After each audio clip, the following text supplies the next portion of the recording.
Today, let's get started with the latest. Updates surrounding Merab Dvalishvili and his potential next fight against Petr Yan. And no, it won't be taking place at the White House. Following UFC 324, there was growing speculation about whether the UFC would insert another contender into the bantamweight title picture after recent performances. However, MEB has now shut down those rumors and revealed some important new details regarding his future.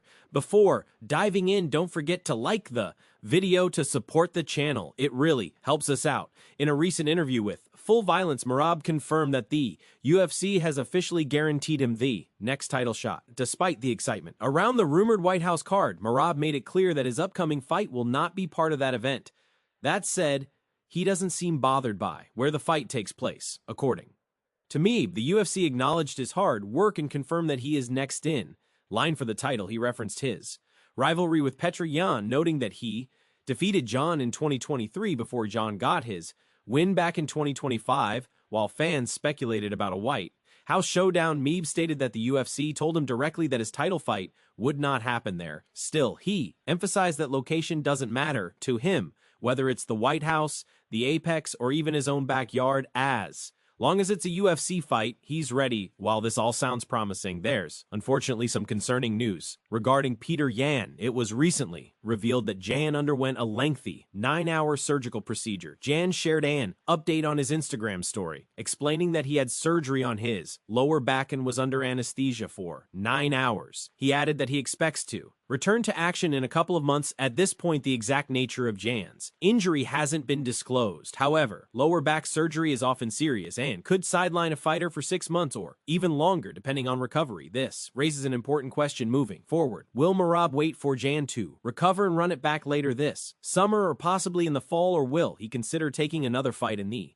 meantime? Charles Oliveira has shared his thoughts on a potential matchup between Arman Tsarukyan and Ilia Topuria, and he believes Tsarukyan has a clear path to victory if he sticks to his strengths. In a recent interview, Oliveira explained that in a fight between Arman Tsarukyan and Ilia Topuria, Tsarukyan would likely come out on top as long as he relies on his wrestling and grappling game. According to Oliveira, the key for Tsarukyan would be to apply constant pressure, secure takedowns, and control the fight on the ground, the same approach that has brought him success throughout his career.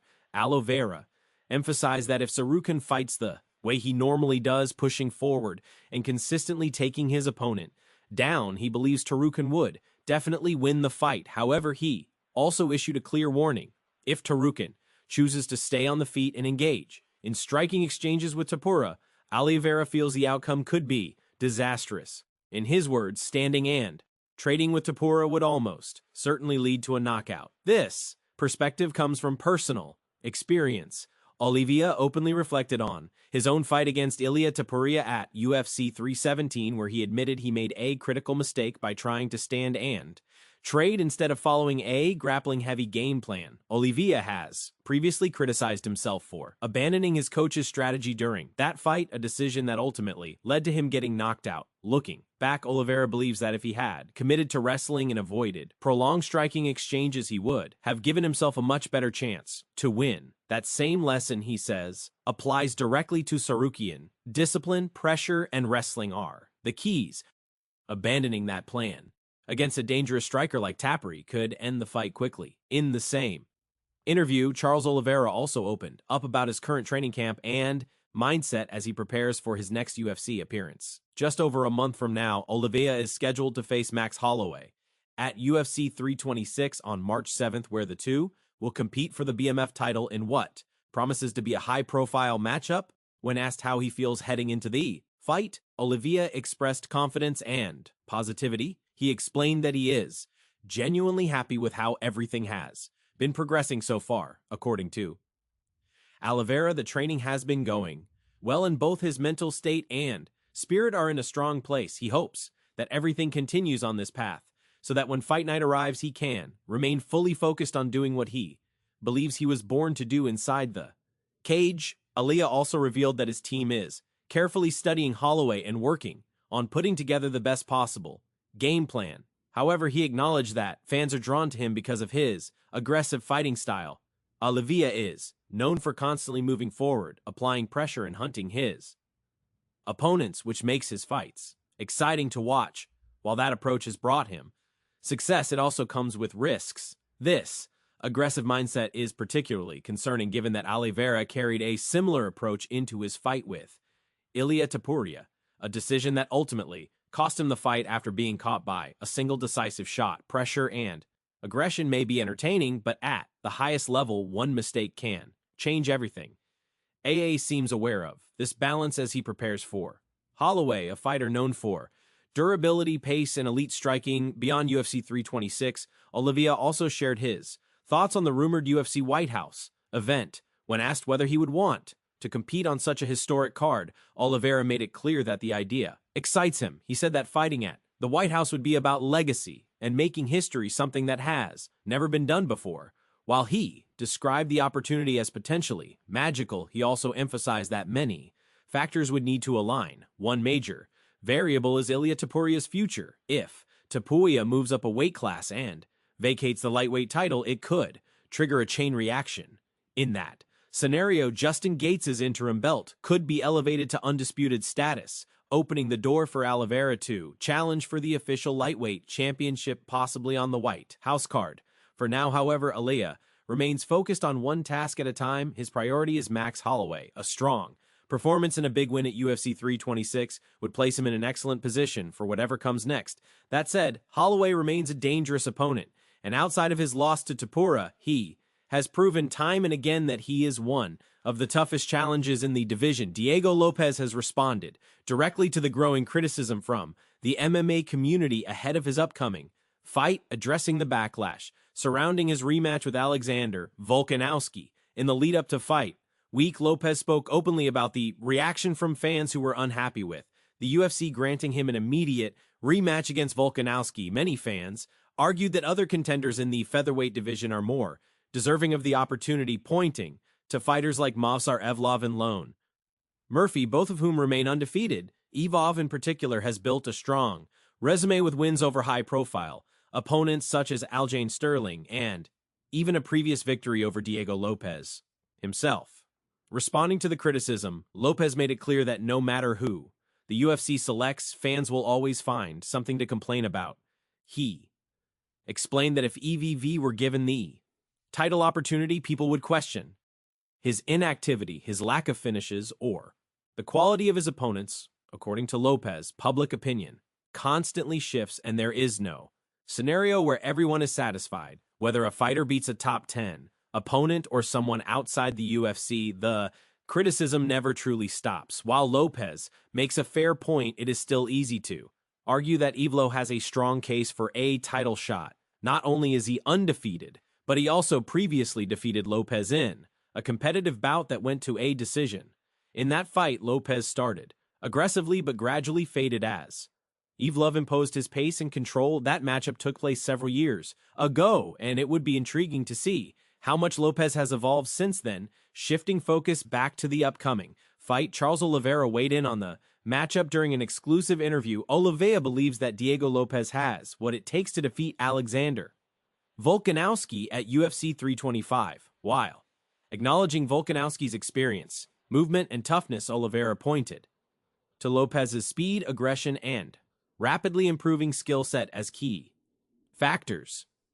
According to Oliveira, Lopes is constantly advancing, bringing dangerous jiu-jitsu, sharp striking, and relentless pressure into every fight. He believes that with the opportunity in front of him, Lopes's hunger, pace, and style could be the difference this time around. With opinions divided and the stakes high, the question remains who will come out on top at UFC 325. Let us know your prediction in the comment. Potential blockbuster matchup between Islam Makhachev and Ian Garry may be next, according to new information coming from Islam's management team.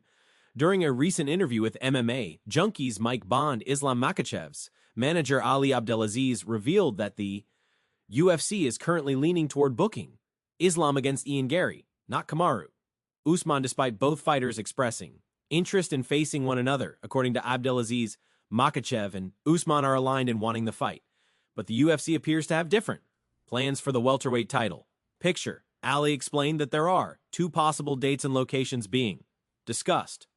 One option is a May event at the Credential Center in the New York, New Jersey area, while the other is a June event tied to the highly anticipated UFC White House card, while Islam is ready to compete on. Either date, Abdelaziz made it clear that the promotion may be pushing for Garry as the next opponent.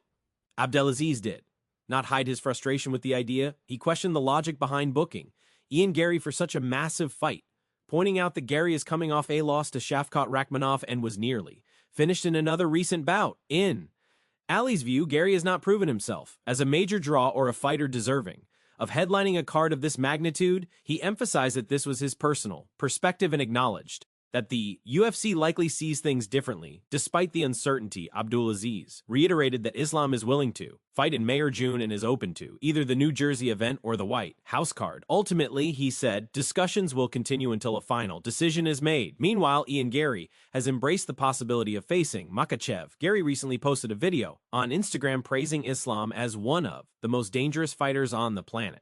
He described Makhachev as an elite, pound-for-pound great and acknowledged the significance of defeating him. Garry stated that beating Islam would instantly change how the world views a fighter, and he firmly believes he can be the one to dethrone him.